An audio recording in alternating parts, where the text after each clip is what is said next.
Hello guys, welcome back to my channel. My name is Katherine Issever. I am a plus size girl that loves fashion and beauty, and today I am sharing my experience undergoing VSG surgery.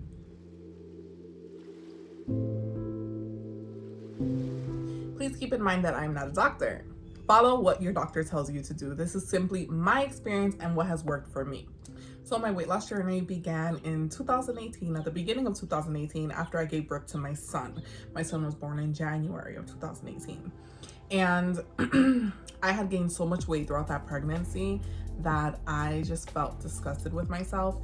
I was having so much back pain, and I've never had an epidural. I gave birth naturally both times, so I knew it wasn't because of that. But I had my daughter running around, I had a newborn. I really just couldn't handle it, and I knew that all of it was because of my weight. I remember going to my doctor for my physical after giving birth and complaining about my back pain, my knee pain, and all of these issues. Being young and obviously not having any other major health concerns, the only thing she could say was I needed to lose weight. So I decided to try to find a bariatric doctor. The first doctor I decided to go to was recommended to me by someone who had the surgery already and had success with the surgery. And I started going to the doctor for a couple of months, and I really wasn't seeing results on the program. When you go for your bariatric surgery, depending on your insurance, you will have to see the doctor a certain amount of times before you get approved for your surgery. With this doctor, it was about 6 visits, and they see you once a month, so it's 6 months. And you have to show a decline in your weight. Depending on the insurance, they will decline you even if you gain a pound. So you have to really inform yourself of the requirements depending on your insurance. So that insurance that I had, they were a bit more lenient with the gaining of the weight. So I wasn't too worried about it, but still I wasn't seeing the results that I wanted to see. And I just remember feeling a bit discouraged because I've always thought to myself, okay, this isn't a magic fix, right? Whatever I do, my actions are what are gonna drive the results. So every time I would go in for my visit, I would not see a decline on the scale. And that's because I was not following the program. I wasn't taking it serious because I didn't feel any accountability. Every time I would go into the doctor's office, they would say, oh, you poor thing, it's your PCOS. I feel so bad that you have to deal with it. Don't worry, the surgery is gonna fix this. When in reality, the surgery is not gonna fix that. It's just a tool. It can help with other symptoms you're having as a result of your excessive gain, but that's only gonna happen if you lose weight. And the only way you're gonna lose weight is by following the program. So I got to the point where I knew I was being coddled, and I knew I had to find another doctor because I was not gonna get any result that way. I needed somebody that was gonna be like. So at the end of that year, my insurance actually changed, and it was a blessing because I now had to find a new doctor. I was forced to find a new doctor because that current doctor was not taking my insurance. It took me a couple of months to find a new doctor and to kind of get serious about it. And what I ended up doing was calling my new insurance provider and asking them which bariatric surgeons are covered under my insurance. Then I also had to figure out which hospitals were in network. And the third piece was finding a doctor that was covered under my insurance that operated out of a hospital that was in network. That way I could minimize my costs. So thankfully I was able to find that, and I started seeing this doctor, I want to say I started seeing the doctor around May. And thankfully with this insurance plan, I only had to wait about 4 months in order to be approved for my surgery. So that the first time you start seeing the doctor, that's when the clock starts ticking. And I just remember having a complete 180 experience from the first doctor that I went to, because when I got there, all the accountability was on me. He was like, what are you eating? What are you doing? Why did you feel like you weren't successful with your previous doctor? So I was very upfront and honest. I was like, I wasn't following the program. And excuse after excuse. I was still eating fast food. I was still drinking soda. I was still, doing everything I wasn't supposed to do. So the first step my nutritionist had me do was to stop having liquid calories. Anything to drink with calories in it was a no-no. That would be a great way to minimize the amount of calories I was taking in just by making a simple change. So we took baby steps. My nutritionist was very big on me eating things that I liked versus me just eating things because I had to eat them.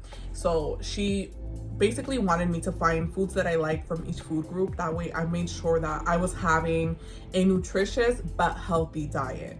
So that's something that we constantly worked on. And throughout those couple of months, I did lose 30 pounds. So at the day of my surgery, I weighed in at 391. And my doctor just kept pushing me. He just kept saying, like, this is not a magic fix. And I really liked that my surgeon was very realistic with me. He just kept telling me, follow the program. Don't start binging and going crazy thinking you'll never be able to eat the things you like, because within a couple of weeks, if you want to go to the McDonald's drive-thru, you can do that. But guess what? You're not going to lose weight. So I liked that he was very realistic with me. Before I felt like I was being fed dreams, and I needed someone to be like, no. Like, has to be a whole lifestyle change. So that was something else that I implemented in my life, which was very difficult to do because I come from a big Latin family. My aunts and uncles all own restaurants. Every time there's a gathering, it is an excessive amount of food. So I really felt like I isolated myself, but I had to stop going to these gatherings because it was not conducive to my weight loss. And it wasn't a good feeling to be like, oh, you're not gonna eat? Oh, why aren't you eating anything? This is not. And you get the pressure put on you. So I decided to not go. Then with kids at home and my husband, I felt bad because I almost felt like I'm the one who needs to lose all this weight. Why should they have to suffer? But in reality, it's not them suffering. It was just changing the lifestyle, and it was helping them because my kids weren't eating junk anymore because I wasn't buying it. And at the end of the day, that's not good for them. Every once in a while, when they go to a party, they can have candy.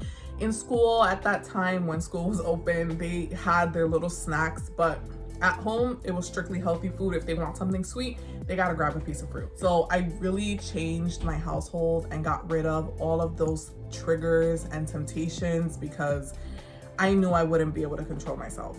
So I had my surgery in October of 2019. And like I said, at the day of my surgery, I was 391 pounds. So I was so proud of myself that I had dropped 30 pounds. I was very nervous, but God sent me an angel, and the nurse that was prepping me for surgery had actually been through the procedure. And she just kept talking to me throughout, that morning about her experience and how much it's changed her life and how happy she is. And it really helped me feel like, okay, I got this, because I had only been under anesthesia once, and that's really what scared me, going under anesthesia, because really that's kind of like the most dangerous part, and not waking up. So thankfully I didn't need a CPAP or anything like that, but I was still nervous to go under anesthesia. So I had the procedure, and that first night afterwards was hell, to say the least. My husband, God bless him, he was working all night, and then he came to the hospital early to be there for the procedure and stayed with me in the hospital. And I just remember feeling this constant nausea, this pain. I was just, it was so uncomfortable. And then being in the hospital, and they're coming in to check on you every hour. I don't even remember how much it was. So post-surgery, I didn't have that much pain. They did prescribe me medications for pain, and I didn't take it at all. I was great at managing the pain, and that could just be me. Depending on how great you are at managing pain, you might need pain medication, but make sure you talk to your doctor about that before surgery so you have everything you need. For me, the hardest part was the emotional, psychological part, because like I mentioned before, eating was my coping mechanism. So now at this point, I was forced to find a different way to deal with my emotions. And being stuck at home, being away from my kids, not being able to eat the things that I liked, I was just miserable. It got to the point where I was like, what did I do? I remember just crying and having a breakdown, and my husband just hugging me and telling me it's gonna be okay, and me just saying like, no, what did I do? And now that I look back at it, I can laugh, but in that moment, I really felt miserable. I really did not feel happy.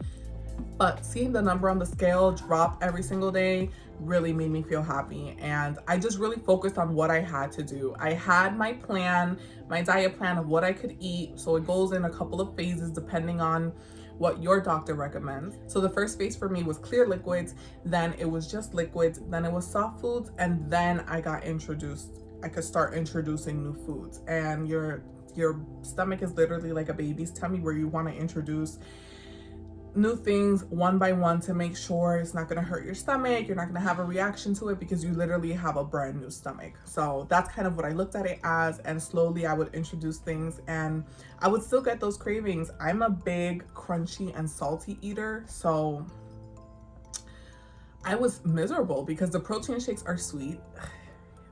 The only thing I enjoyed during the liquid phase was the broth. My mom would make me homemade chicken soup. She would get a huge pot and make me homemade chicken soup, and then scoop out the broth for me and just bring it to me, and that's all I would sip on like all day, because I'm not a fan of sweet things. So that's kind of how I got through it. But if you enjoy sweets, then you'll be fine, because the Gatorade, the Propel Zero, all of those things are sweet, plus the shakes, they're sweet, all the flavors, so it'll be easy for you. But for me, that was the hardest part, the liquids. I still consider myself in the process of losing weight, because I still want to lose about 50 pounds. So what I do now is I pretty much just think of the recipes that I enjoy, and I think of the foods that I enjoy, and just find different ways to make them healthy. Like I said, I'm not really a sweet person, so for me that was never really an issue, but I always keep sugar-free ice pops in the freezer in case I get that urge to eat something sweet.